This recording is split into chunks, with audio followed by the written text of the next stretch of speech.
Ayun guys, deliver tayo ngayon. Pangalawang booking na natin nito. Hindi lang ako nakapag-video nung una at sa pangalawa. Pero ngayon, pangatlo.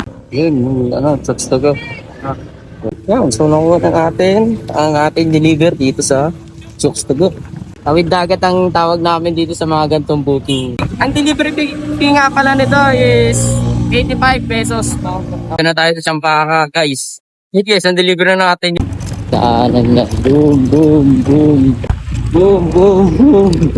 Painom sa inyo, ayos yung walang lasa. Kaan muna. Wait, pinasuot tayo ng Popeyes. Yun o, kuha na natin.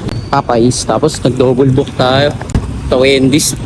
Layo ng hatak, bossing. Yun, dito na tayo sa Wendy's. Yeah, let's go. Yun, nakuha na natin. Let's go, deliver na natin to. Sa 01 Moto to eh. Traffic.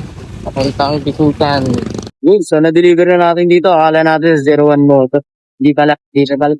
Dito tayo sa Surabaya. Sa may Kaya Condominium. Yun, may tip pa. 25 pesos. Let's go.